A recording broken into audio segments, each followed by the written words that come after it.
여러분은 왜 사십니까? 인간은 왜 살까요? 내가 왜 살고 있는지, 또 무엇 때문에 존재하고 있는지 혹시 질문을 던져본 적 있으십니까? 이건 어느 대학 철학과의 시험 문제가 아닙니다.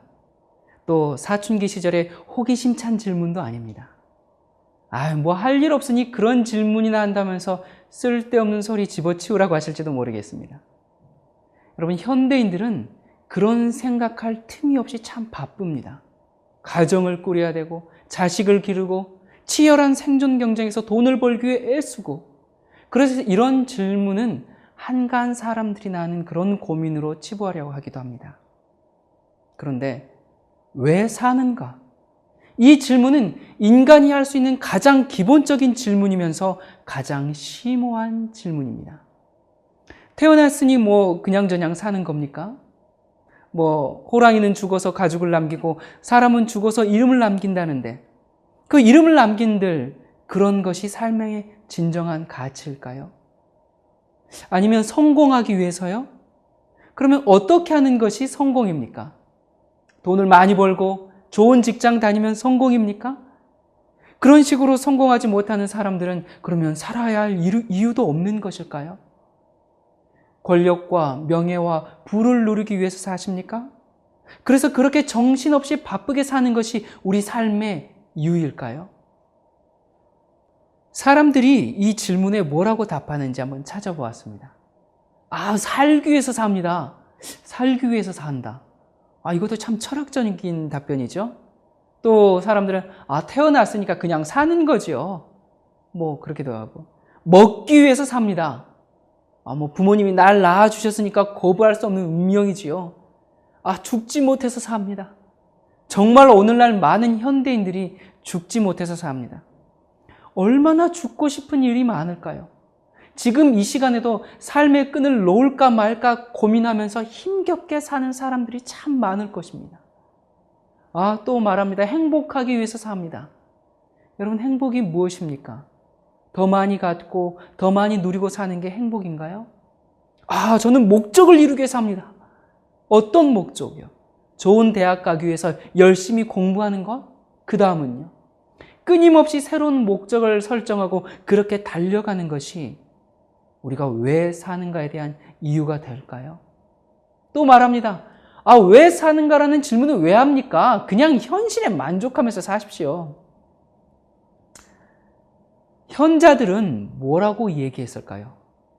공술의 공수고 시 인생. 빈손으로 왔다가 빈손으로 가는 것이 인생이라. 생정하철에 사양하처거. 삶은 대체 어디서 왔는가? 죽으면 어디로 가는가? 생야 일편 부운기, 사야 일편 부운멸. 삶이란 한 조각 구름이 일어나며 죽음이란 한 조각 구름이 사라짐이라.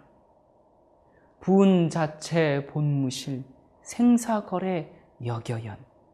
뜬 구름 자체가 본래 아무것도 없듯이 삶과 죽음의 오고감 또한 그러하다. 여러분, 사람이 세상에 태어났다가 허무하게 죽는다는 것이 오늘날 사람들의 결론입니다. 인생을 한 조각 뜬 구름에 비유하였습니다.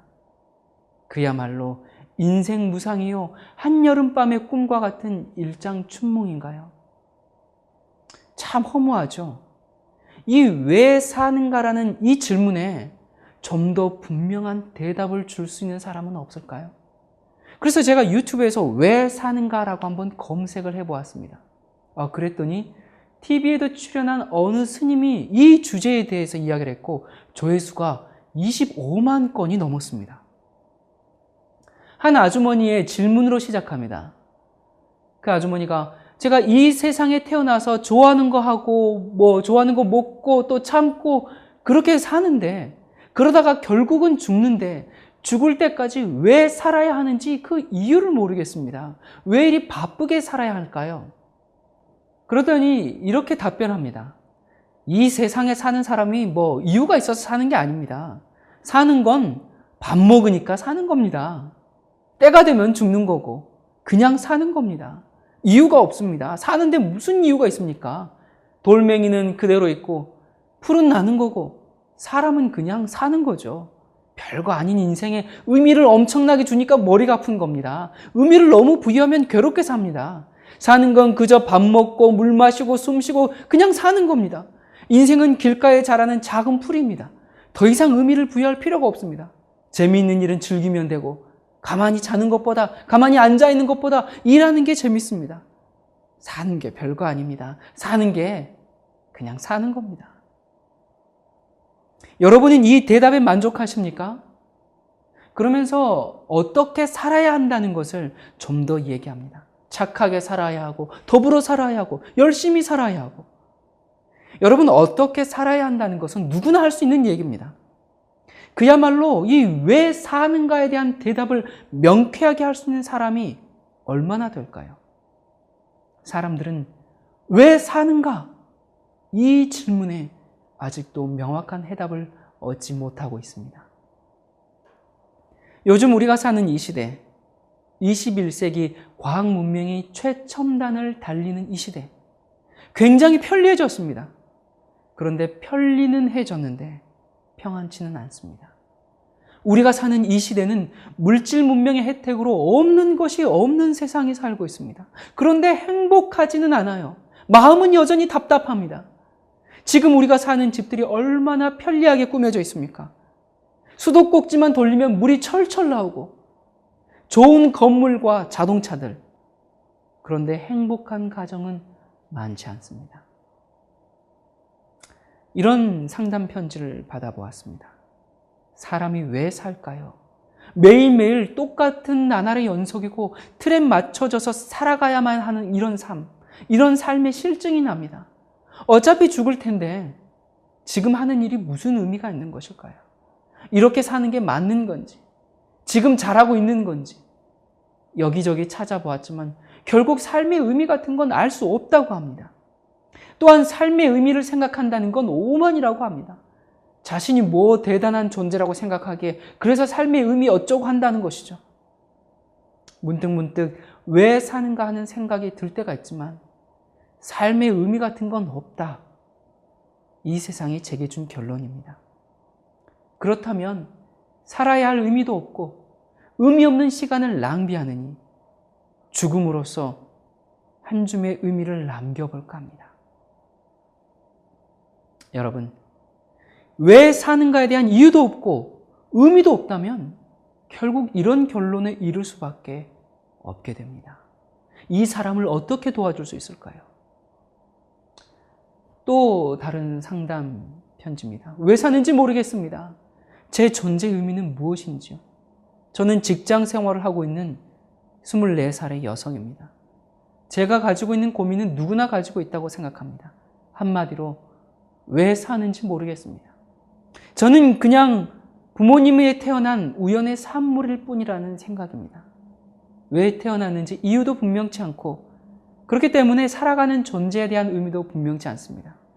이러한 고민 속에 빠져 있다 보니 점점 바깥 출입이 줄어들고 친구들도 만나지 않습니다. 왜 사는지 모르겠습니다. 제가 존재해야 하는 의미는 무엇입니까? 여러분, 우리가 사는 시대는 위기입니다. 여러분, 암에 걸렸습니까? 그게 위기가 아닙니다. 사업이 망했습니까? 그게 위기가 아닙니다. 무엇을 먹을까? 무엇을 입을까? 결혼을 어떻게 할까? 그것이 문제가 아니라 이것은 인간이 겪을 수 있는 최대의 위기입니다. 내가 존재해야 하는 이유, 이 문제에 대한 대답이 없으면 평생 위기입니다. 아무리 잘 살고 아무리 배우고 아무리 높아져도 여기에 대한 대답이 분명치 않으면 그의 삶은 끊임없는 방황입니다. 암 말기여서 내일 죽는다 할지라도 이 문제가 해결되지 않으면 그의 죽음까지도 방황입니다. 끝없는 방황입니다. 우리가 왜 사는가? 내가 왜 존재하는가? 여러분, 밥 먹으려고 사십니까? 태어났으니까 뭐 그냥 한번 살아보는 것입니까? 여러분, 이것은 인간이 할 수 있는 가장 깊은 문제입니다. 여기에 대한 대답은 교과서에도 없습니다. 어느 대학의 과정에도 없습니다. 수십 년 동안 산속에 들어가서 돌을 닦아도 또 유학을 100번 가도 여기에 대한 대답이 없습니다. 오직 이 대답은 하나님께서만 주실 수 있습니다. 사람이 왜 사는가? 내가 왜 존재하는가? 사는 이유는 모르면서 어떤 위기가 오면 그저 죽을까 봐 무서워하는 거, 그게 위기입니다. 여러분, 이 문제가 해결되면 죽고 사는 것은 문제가 아닙니다. 죽고 사는 것이 문제가 아니라 왜 죽어야 하는지, 왜 살아야 하는지 그걸 모르는 것이 위기입니다. 왜 살아야 하는지 이유만 분명하다면 삶이 아무리 고생스러워도 넉넉히 살 수 있습니다. 죽어야 하는 이유만 안다면 죽음은 두렵지 않은 것입니다. 자, 그런데 이 굉장히 철학적인 질문이죠. 이 질문에 선뜻 대답할 수 있는 분이 계십니까? 우리가 사는 이유가 무엇인가? 내가 존재하는 이유가 무엇인가를 말하기 전에 생명이 어떻게 존재하게 됐는가? 이 대답이 먼저 주어져야 합니다. 여러분, 모든 생명은 사랑의 결과로 존재하게 되었습니다. 다시 말하면 사랑의 결과로 생명이 태어났습니다. 이건 사람뿐만 아니라 공중에 나는 새 한 마리도 사랑하는 일이 있었기 때문에 태어났다는 사실입니다. 사랑이 있어야 생명이 존재한다는 것은 자연의 법칙입니다. 사랑에 반응할 때 생명이 태어나는데 사랑은 혼자 반응을 못합니다. 반응할 대상이 있어야 합니다. 그 사랑에 반응하는 것이 행복입니다. 여러분, 건강이 얼마나 중요합니까? 그러나 건강하고도 행복치 못한 사람이 수없이 많습니다. 돈이 얼마나 중요합니까? 그러나 돈이 아무리 많아도 많은 사람들이 불행한 삶을 살고 있습니다. 여러분, 공부가 얼마나 중요하고 명예가 얼마나 중요합니까? 그러나 많이 공부하고 높은 지위에 있어도 행복치 못한 사람이 얼마든지 있습니다. 그러면 사람이 언제 행복합니까? 사랑에 반응할 때 행복합니다. 사랑에 반응할 때 생명이 태어나고 그 결과가 행복입니다. 그러므로 사랑이 없이는 생명이 없습니다. 여러분, 저는 진화론을 믿지 않습니다. 생명이 저절로 태어났다는 그런 진화론은 믿지 않습니다. 진화론은 생명의 원인이 되는 사랑에 대해서 단 한마디도 말할 자격이 없습니다. 저는 성경에 기록된 하나님의 창조를 믿습니다. 왜냐하면 성경은 그 생명이 존재하는 사랑에 대하여 가장 분명히 말하고 있기 때문입니다. 성경 요한일서 4장 7절에 보면 사랑하는 자들아 우리가 서로 사랑하자. 사랑은 하나님께 속한 것이니 사랑하는 자마다 하나님께로 나서 하나님을 알고 사랑하지 아니하는 자는 하나님을 알지 못하나니 이는 하나님은 사랑이십니다. 여러분, 하나님이 뭐라고요? 하나님이 사랑이시라는 것입니다. 하나님이 사랑이시기 때문에 하나님은 뭐 하실 수 있습니까? 생명을 창조하실 수 있는 것입니다. 사랑이 없으면, 사랑이 아니면 생명을 창조할 수가 없습니다. 여러분, 산다는 것은 사랑한다는 것입니다. 사랑하며 사는 것을 사람이라고 합니다. 사랑하지 않으면 사람이 아닙니다. 사랑하지 않는 사람은 죽음이 옵니다. 불행입니다. 그래서 고린도전서 13장에 사랑이 없으면 내가 아무것도 아니요. I'm nothing. 아무것도 아니라고 말했습니다. 사랑이 없으면 세상은 끝입니다. 세상은 더 이상 존재하지 않습니다. 세상은 사랑 때문에 존재합니다. 여러분, 그렇습니까?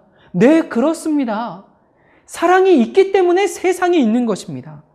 사랑이 세상을 움직이고 유지시키는 그 원인이고 그 결과로 생명이 주어진다는 사실입니다. 이러한 하나님의 사랑이 인간들에게 어떻게 표현됐고 그 사랑에 반응한 결과는 무엇일까요? 여러분, 혹시 연애해 본 적 있으십니까? 사랑하는 사람에게 꽃을 선물해 본 적 있으십니까? 여러분, 하나님께서 천연계를 통해서, 이 세상의 자연계를 통해서 인간들에게 사랑을 고백하십니다. 사랑한다고 장미꽃, 백송이, 천송이뿐만 아니라 우리가 알 수도 셀 수도 없는 수만 송이의 꽃들을 보내주십니다. 튤립, 장미, 백화, 코스모스, 거기다가 향수까지 칙칙칙칙 뿌려서 계절마다 다른 모양으로 우리에게 바치십니다. 여러분, 바닷가에 서서 저녁 노을을 보신 적 있으십니까? 황혼이 질 때 붉게 물든 노을이 마치 하나님께서 처녀가 얼굴을 붉히면서 너를 사랑해라고 고백하는 것처럼 하나님께서 그렇게 얼굴을 붉히시면서 고백하는 모습을 보신 적 있으십니까? 살랑거리는 봄바람이 내 귓볼을 스치고 간지리면서 애정 표현을 하십니다. 하나님은 로맨티스트입니다. 그런데도 인간들이 몰라줍니다. 그래서 하나님이 편지를 쓰기 시작했습니다. 연애 편지의 원조가 성경입니다. 여러분, 성경의 내용이 뭡니까? 당신을 사랑합니다. 창세기부터 요한계시록까지 사랑을 빼면 아무것도 남지 않습니다. 그렇게 편지를 보내셨는데 그래도 인간들이 몰라줍니다. 그래서 그 편지가, 그 사랑의 고백이, 그 말씀이, 그 하나님이 너무너무 인간이 그리워서 마침내 말씀이, 그 편지가 인간이 되셨습니다. 그것이 바로 요한복음 1장 14절에 말씀이 육신이 되어 우리 가운데 거하시매. 말씀만 가지고는 안 되거든요. 그래서 말씀이 사랑할 수 있는 인간이 되셨습니다. 인간과 사랑을 나눌 수 있는 육신이 되신 것입니다. 이것이 하나님이 이 땅에 오신 이유입니다. 여러분, 온전한 사랑은 같아져야 이루어질 수 있습니다. 다람쥐는 다람쥐하고 사랑하고, 참새는 참새하고, 지렁이는 지렁이하고. 여러분, 아무리 못생기고 아무리 못나도 같은 존재끼리 사랑합니다. 코끼리하고 개미하고 결혼하는 거 보셨습니까? 아니, 같은 새 중에서도 까치하고 참새하고 결혼하는 거 보셨습니까? 여러분이 반려동물들을 키우시죠? 아무리 사랑한다고 해도 고양이, 강아지와 결혼할 수 없습니다. 같은 존재끼리 사랑하는 것입니다. 사랑은 존재가 같아야지만 또 만나야 이루어질 수 있습니다. 저기 먼 외국에 사랑하는 여인이 있는데 편지만 주고받아요. 만나지도 않고 결혼도 필요 없고 또 한번 만나자고 해도 편지로 충분하다고 평생 편지만 주고받고. 물론 가능하겠지만 그 사랑이 온전한 사랑일 수 있을까요?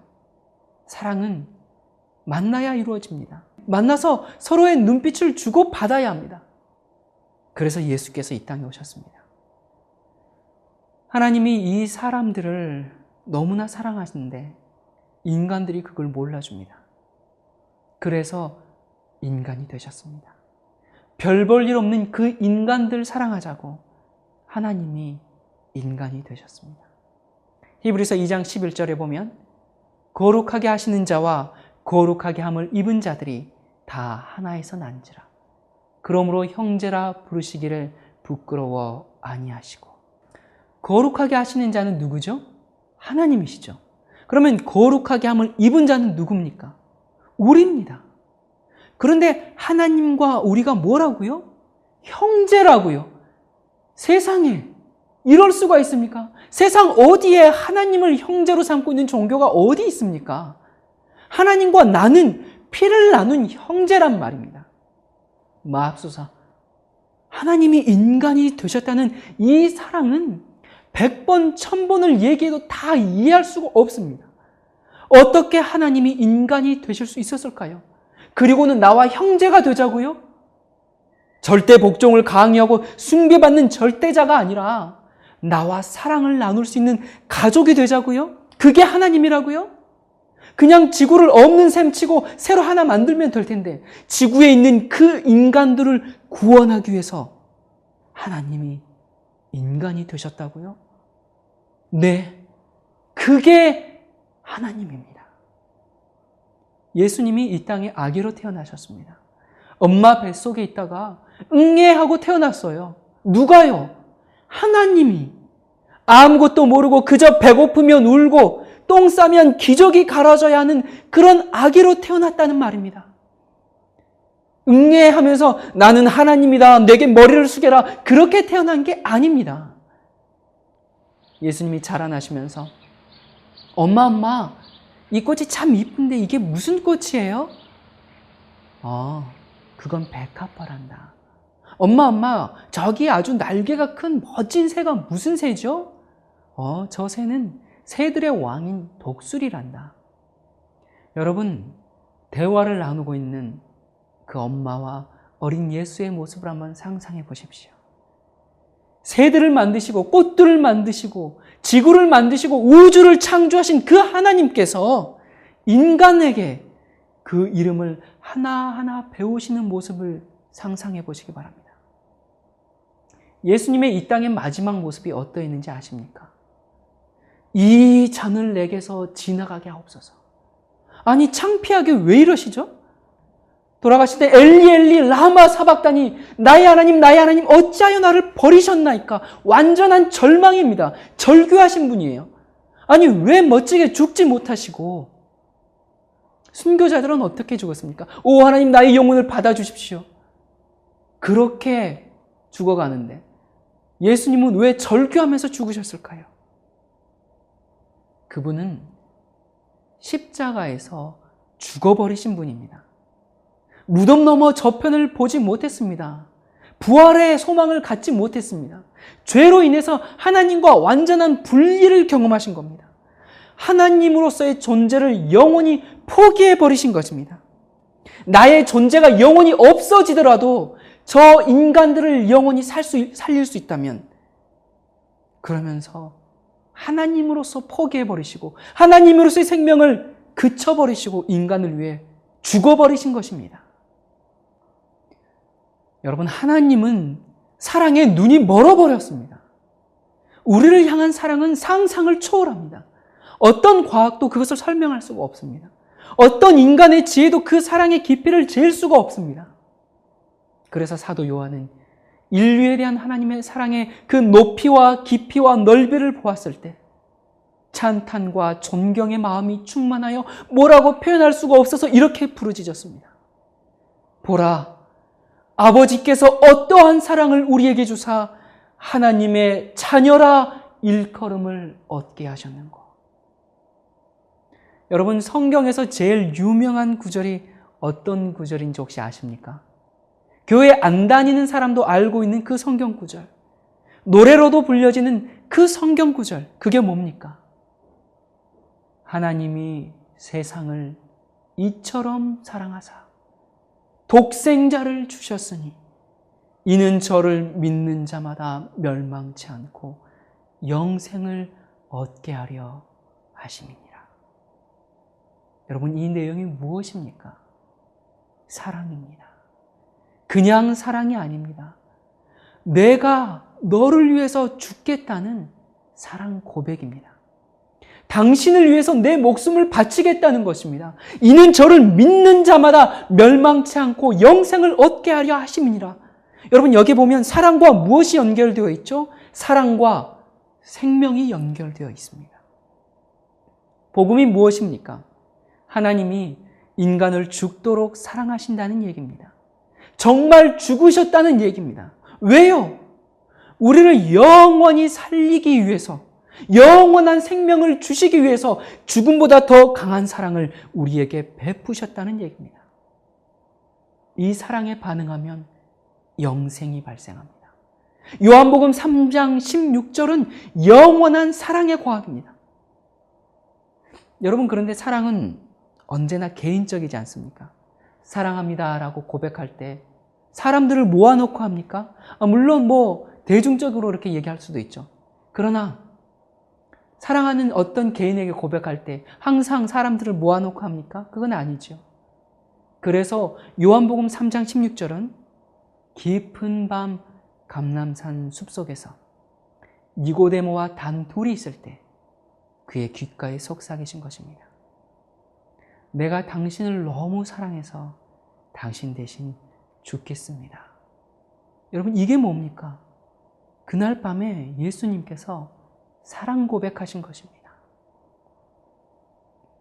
여러분, 어떤 대가가 주어지지 않더라도 무조건적인 끊임없는 사랑을 주시는 분이 바로 어머니입니다. 성경은 보이지 않는 그 하나님을 이 보이는 만물을 통해서 더듬어 깨달을 수 있게 창조하셨다고 기록하고 있습니다. 그중 자식을 위해 희생하는 이 염랑거미, 그 염랑거미 어미의 모습은 우리에게 깊은 감동을 줍니다. 염랑거미는 나뭇잎을 말아서 작은 주머니를 만들고 그 속에 들어가 알을 낳습니다. 새끼들을 온갖 위험으로부터 보호하기 위해서 밀폐된 공간 안에 만들었지만 그들을 먹일 방법이 없습니다. 그래서 어미는 자신의 몸을 자식들에게 먹입니다. 새끼들은 우르르 몰려들어서 어머니의 몸을 갉아먹기 시작합니다. 어머니의 깊은 사랑을 아는지 모르는지 새끼들은 어미의 사랑을 파먹으면서 성장합니다. 여러분, 예수님도 십자가에서 그분의 몸을 우리를 위해서 다 내놓으셨습니다. 받아 먹으라. 이것이 내 몸이다. 이것이 내 살이다. 말만 하신 것이 아닙니다. 빌립보서 2장 6절부터 보면 그는 근본 하나님의 본체시나 하나님과 동등됨을 취할 것으로 여기지 아니하시고 오히려 자기를 비워 종의 형체를 가져 사람들과 같이 되었고 사람의 모양으로 나타나셨음에 자기를 낮추시고 죽기까지 복종하셨으니 곧 십자가에 죽으심이라. 여러분, 이렇게 사랑하셨습니다. 종도 보통 종이 아니라 더 이상 내려갈 곳 없는 찢겨 죽는 종이 되셔서 사랑하셨습니다. 여러분, 사형수로 사형 집행만을 기다리고 있는 그 사람에게 누군가 그를 너무나 사랑해서 그 대신 죽고 그에게 자유를 주었다면 감동되지 않을 사람이 있습니까? 우리 한 사람 한 사람을 그렇게 사랑하셨습니다. 죽음보다 강한 사랑.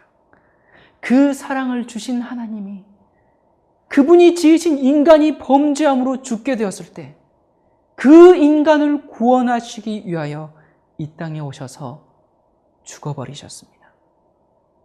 하나님이 세상을 이처럼 사랑하사. 이 말씀의 의미를 깨닫지 못하면 우리 삶에 의미가 없습니다. 사람은 사랑 때문에 살기 때문에 사랑이 없으면 못 삽니다. 불행이 다른 것이 아니고 사랑을 받지 못하는 것이 불행입니다. 병든 것이 불행이 아니고 가난한 것이 불행이 아니고 사랑이 없는 것이 불행입니다. 그런데 여러분 어떻습니까? 이 사랑을 세상은 그냥 주지를 않습니다. 사랑을 받을 수 있는 자격과 조건을 갖춰야 합니다. 사랑도 거래가 되어버렸어요. 주고받는 게 되어버렸습니다. 그런데 생명을 탄생시킨 그 사랑은 정반대입니다. 여러분, 잘 사는 자녀가 있고 못 사는 자녀가 있으면 부모님의 마음이 어디로 더 기울어집니까? 건강한 자녀와 아픈 자녀가 있으면 누구에게 더 손길이 갑니까? 세상은 손해를 보면 관계가 끊어집니다. 그러나 생명을 탄생시킨 이 사랑은 더 큰 관심과 애정이 그쪽으로 가지 않습니까? 여러분, 예수님이 이 땅에 사실 때 누구를 찾아다니셨는지 아십니까? 누구에게 더 관심이 있던가요? 창녀, 가난한 사람들, 소경, 절름발이, 문둥병자, 버려진 인간들을 찾아다니시면서 사랑을 나누셨습니다. 내가 얼마나 사랑받을 만한 가치가 있는지 묻지 않으시고 나라는 존재 그 자체를 사랑하셨습니다.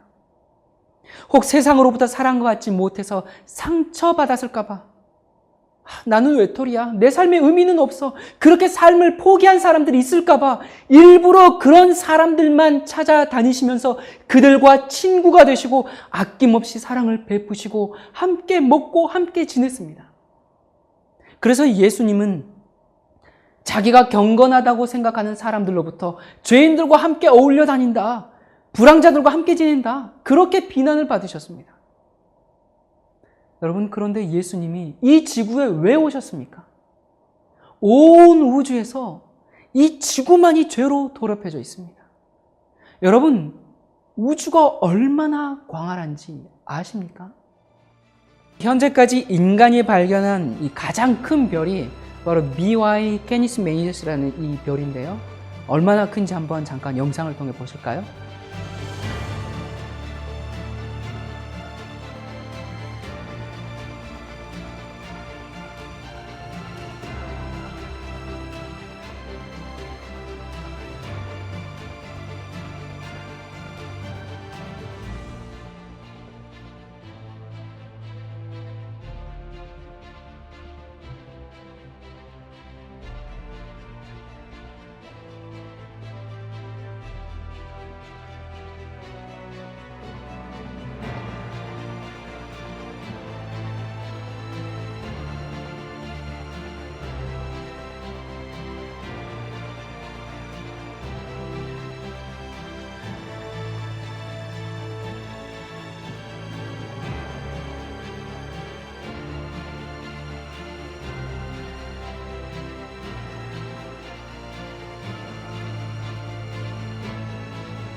여러분, 이 별은 지구에서 5,000광년 떨어졌는데요.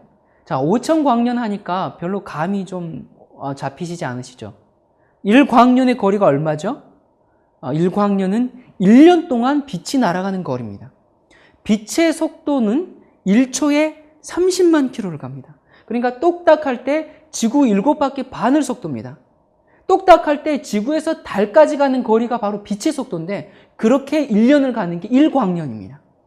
그런 속도로 태양까지는 약 8분 12초가 걸린다고 합니다.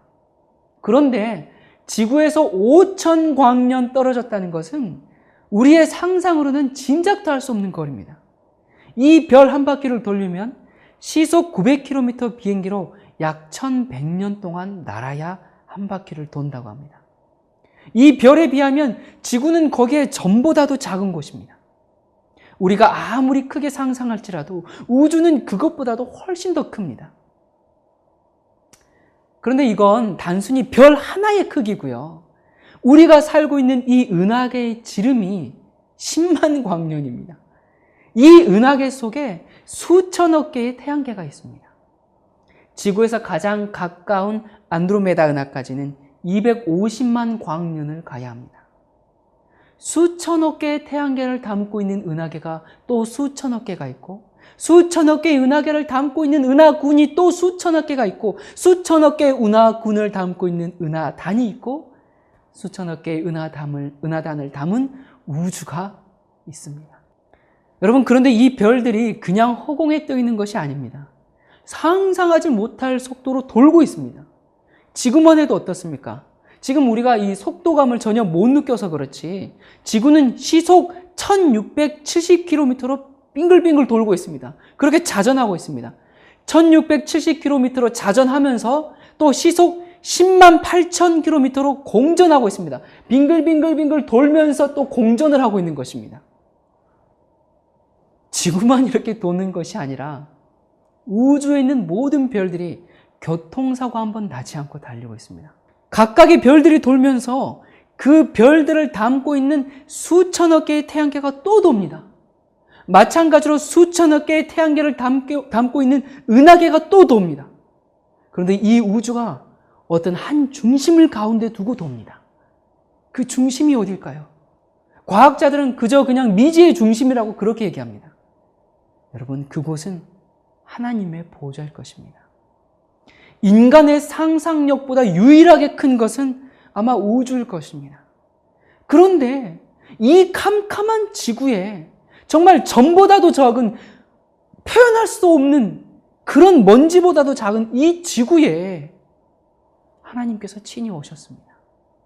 이 광활한 우주의 지구 말고도 인간이 사는 별들이 수없이 존재할 텐데 그냥 훅 불어버리고 새로 창조하면 될 텐데 그냥 손가락으로 꾹 눌러버리고 그냥 새로 만드시면 될 텐데 이 지구에 사는 인간들을 버릴 수 없어서 이 인간들을 사랑해서 이 소망 없는 인류에게 다가오셨습니다. 우리는 하나님의 사랑을 받을 가치와 자격이 없지만 이 버려진 인간들을 사랑하신 그 사랑 때문에 우리가 하나님의 아들이 되는 것입니다. 하나님은 우리를 대하실 때 다른 사람은 없고 나만 있는 것처럼 그렇게 나를 대하십니다.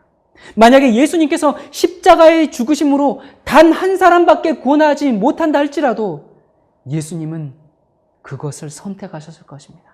그것이 부모의 사랑입니다. 자식을 낳은 책임을 사랑으로 지신 것입니다. 인간을 찾아 이 땅에 오신 하나님. 우리는 그 하나님의 사랑을 받는 대상입니다. 인간은 이 사랑을 깨달을 때만 비로소 자기 존재의 의미와 가치를 깨닫게 되는 것입니다. 삶의 목적을 알게 되는 것입니다. 이 사랑을 알 때 인간은 비로소 사람이 되는 것입니다. 그때서야 사람답게 사는 것입니다. 그저 우연히 태어났으니까 그냥 사는 겁니다. 여러분, 이게 사는 겁니까? 인간을 동물이나 풀이나 길가에 떨어진 돌멩이로 취급하다 보니까 생명의 가치를 가볍게 여기고 온갖 범죄가 일어나는 것입니다. 내가 왜 존재하는지, 내가 왜 살아야 하는지 아무 답변도 없는 끝없는 방황입니다. 우리는 하나님의 사랑을 받는 대상으로 존재합니다.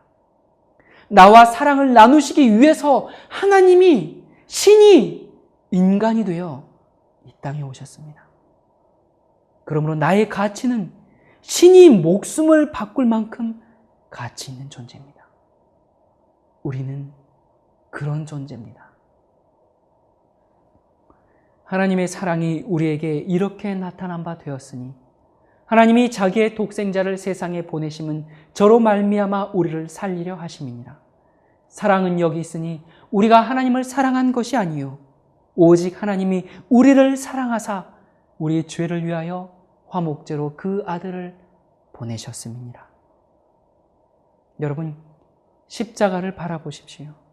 십자가를 바라보면 내 삶의 가치가 뚜렷해집니다. 십자가를 바라볼 때 우리의 삶의 목적이, 삶의 의미가, 우리의 인간의 존재가 십자가에서 분명해집니다. 우리가 죽음보다 더 강한 사랑을 받고 있다는 그 사실을 깨닫게 될 때 우리는 죽음을 두려워하지 않는 삶을 살게 됩니다. 누가 우리를 그리스도의 사랑에서 끊으리요? 환난이나 곤고나 핍박이나 기근이나 적신이나 위협이나 칼이랴. 그러나 이 모든 일에 우리를 사랑하시는 이로 말미암아 우리가 넉넉히 이기느니라. 여러분, 사랑은 모든 것을 이깁니다. 그렇습니까? 맞습니다. 사랑이 이기지 못하는 것은 아무것도 없습니다. 죽음도 이깁니다.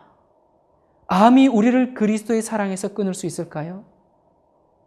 이 엄청난 사랑을 깨달으면 우리의 죽고 사는 것은 아무것도 문제가 될 것이 없습니다. 우리가 왜 존재하는가? 우리가 왜 살아야 하는가? 우리가 왜 사는가? 오늘 우리는 대답을 찾게 되었습니다. 우리는 하나님의 사랑 때문에 존재했고 또한 무한하신 하나님의 사랑을 받는 대상으로 존재한다는 사실을 기억하시기 바랍니다. 우리 삶에 의미를 주는 것은 하나님의 사랑입니다. 우리의 영원한 생명을 위하여 죽음보다 강한 사랑이 십자가에서 베풀어졌음을 기억하시기 바랍니다. 사랑하는 여러분, 나를 살리기 위해서 하나님이 십자가에서 죽으셨습니다. 십자가의 고통 때문에 죽으신 것이 아니라 십자가 아래서 자기가 낳은 그 자기 자식들이, 미쳐버린 자기 자식들이 희죽거리면서 뭘 하고 있는지도 모르는 그 자식들 때문에 심장이 터져 죽으셨습니다. 하나님이 세상을 이처럼 사랑하사 독생자를 주셨으니 이는 저를 믿는 자마다 멸망치 않고 영원한 생명을 얻게 하려 하심이니라. 여러분, 자신의 부족한 모습을 보고 실망이 되십니까? 십자가를 바라보십시오. 낙심이 되고 절망이 될 때 십자가를 바라보십시오. 예수님은 세상을 멸망시키러 오신 분이 아니라 구원하시려 오셨습니다. 하나님은 우리를 멸망시키려고 눈을 부릅뜨고 있는 분이 아닙니다. 세계 기독교회사에 이런 내용이 있습니다. AD 300년경에 로마 군대 내의 그리스도인 병사들, 그들은 이방 제사에게 드리는 그 제사의식 거부와 또 살인 거부로 핍박을 받았습니다. 수많은 군인들이 순교당했습니다. 어느 날 새벽 아르메니아 사바스텐에 40명의 군사를 처형하는 날이 되었습니다. 한겨울 그 싸늘한 새벽, 그리스도를 믿는 믿음 때문에 얼어있는 강물을 깨고 그들을 물속에 집어넣었습니다. 물 밖에서는 로마 군인들이 따뜻한 불을 피워놓고 지금이라도 그리스도를 부인하면 살 수 있음을 요구하고 있었습니다. 물속에서 40명의 군사는 함께 껴안고 이렇게 노래합니다. 우리는 그리스도의 40명의 군사, 주를 위해 죽고 주를 위해 사네. 사지의 신경은 점점 마비되고 찢어질 듯한 추위가 심장을 에워싸고 있을 때 얼마의 시간이 지났을까? 사흘에는 그 추위를 견디지 못한 한 명의 병사가 물 밖으로 나가 목숨을 건졌습니다. 물속의 병사들은 다시 노래를 부릅니다. 우리는 주님의 39명의 군사, 주를 위해 죽고 주를 위해 사네. 이 모습을 계속 지켜보고 있던 이 로마 군대 대장은 무엇인가 그의 가슴 속에서 뜨거워지는 것을 느끼며 한 명이 빠져나온 그곳에 본인이 대신 들어갔습니다. 잠시 멈췄던 노래는 비록 희미하지만 약하게 다시 시작되었습니다. 우리는 주님의 40명의 군사, 주를 위해 죽고 주를 위해 사네. 잠시 후 노랫소리도 멈추고 40명의 군인들은 꽁꽁 언 몸을 서로 껴안은 채 얼어 죽었습니다. 무엇이 그들을 죽게 했을까요? 사랑 때문입니다. 그들은 그리스도의 사랑에 감전된 사람들입니다. 여러분, 하나님을 사랑하십니까? 하늘에 가게 해주기 때문이 아니라, 이 땅에서 복받고 잘 되는 것을 바라기 때문이 아니라, 하나님께서 나를 사랑하셨기 때문에, 죽음보다 강한 사랑으로 나를 사랑해 주셨기 때문에 하나님을 사랑하십니까? 여러분은 예수님을 믿으십니까? 여러분 예수님을 아십니까? 예수님을 사랑하십니까? 그저 예수님 사랑해요 그런 거 말고 여러분 알지 못하는 사람을 어떻게 사랑할 수 있습니까? 여러분은 하나님을 아십니까? 여러분 사탄도 하나님은 사랑이신 줄 압니다. 사탄도 예수님이 하나님이시라는 것을 압니다. 어떻게 압니까? 예수님과 함께 하늘에 있었으니 우리는 희미하게 알지만 그는 눈으로 똑똑히 보았습니다. 우리를 위해 준비된 영원한 새 땅이 있다는 것, 우리보다 더 확실히 압니다. 예수님이 인류를 위해서 십자가에 달리셨다는 것 누구보다도 더 잘 압니다. 그가 군중 속에서 숨어서 십자가에 못 박으라고 소리쳤고 예수님의 옆구리를 창으로 찌르지 않았습니까? 예수님이 다시 오셔서 세상을 심판하고 당신의 백성을 모으실 것을 압니다. 우리보다도 더 확실히 압니다. 사탄도 예수의 이름을 듣고 떤다고 했습니다. 우리도 하나님은 사랑이시다라는 것을 압니다. 예수님이 하나님이시라는 것을 압니다. 나의 구원은 십자가에 달린 예수 그리스도 때문이라는 것을 압니다. 그가 부활하셨고 나를 위해서 다시 오실 것을 압니다. 알아요. 나를 위해 영원한 처소가 마련됐다는 것을 압니다. 그런데 여러분, 정말 예수님을 아십니까? 그분과 사귀십니까? 지식으로만 알고 가슴으로 알지 못하면 사탄이 아는 믿음과 같습니다. 입술로만 알고 행함으로 알지 못하면 사탄이 아는 믿음과 같습니다. 내가 가지고 있는 이 믿음, 어떤 믿음입니까? 아는 믿음입니까? 정말 예수님을 사랑하는 믿음입니까? 하나님의 사랑에 온전히 반응하면서 살고 있으십니까? 아니면 하나님만 짝사랑하게 놔두고 있으십니까? 오늘 나의 믿음을 다시 한번 점검해 보시기 바랍니다. 입으로만 하나님은 사랑이시다, 하나님 사랑해요, 그렇게 점쟁이 주문 외우듯이 살진 않았는지 하나님께 회개의 심령을 간구합시다. 여러분, 하나님을 사랑한다는 것이 무엇입니까? 하나님 사랑합니다 하루에 1000번 이야기하면 그게 하나님 사랑입니까? 여러분, 아내를 어떻게 사랑하십니까? 여보 사랑해 하루에 100번 이야기하면 그게 사랑입니까? 어떻게 하는 것이 하나님을 사랑하는 것입니까? 어떻게 해야 이 엄청난 사랑에 우리가 반응하면서 하나님과 사랑을 주고받는 관계가 될 수 있을까요? 대답은 매우 간단합니다. 서로가 원하는 것을 해주는 것이 사랑의 결과 아닙니까?